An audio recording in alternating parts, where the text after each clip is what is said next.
২৪ জুলাই আগস্টে ছাত্র জনতার গণ আন্দোলনের মধ্য দিয়ে দেশে গণতন্ত্র ও ন্যায় বিচার প্রতিষ্ঠার এক নতুন সুযোগ তৈরি হয়েছে বলে মন্তব্য করেছেন গণফোরামের ইমিরেটাস সভাপতি ডক্টর কামাল হোসেন।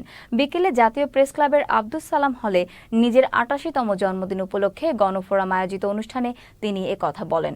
এ সময় লিখিত বক্তব্যে ডক্টর কামাল হোসেন বলেন, মহান মুক্তিযুদ্ধের মাধ্যমে অর্জিত স্বাধীনতার মূল লক্ষ্য ছিল গণতন্ত্র, ন্যায় বিচার, মানবাধিকার প্রতিষ্ঠা ও শোষণমুক্ত সমাজ গড়ে তোলা। কিন্তু বিগত ৫৪ বছরে তা অর্জিত হয়নি। তবে ২৪-এর ছাত্র জনতার গণ আন্দোলনের মধ্য দিয়ে দেশে গণতন্ত্র ও ন্যায় বিচার প্রতিষ্ঠার এক নতুন সুযোগ তৈরি হয়েছে। দেশের জনগণ স্বপ্ন দেখছে স্বাধীন ও বৈষম্যমুক্ত এক নতুন বাংলাদেশের। কোনো অশুভ শক্তি বা ষড়যন্ত্র যেন এই রক্তস্নাত বিজয় ও মহান মুক্তিযুদ্ধের স্বপ্নের বাংলাদেশ বিনির্মাণে বাধা সৃষ্টি করতে না পারে, এ ব্যাপারে সবাইকে সতর্ক থাকার পরামর্শ দেন ডক্টর কামাল হোসেন।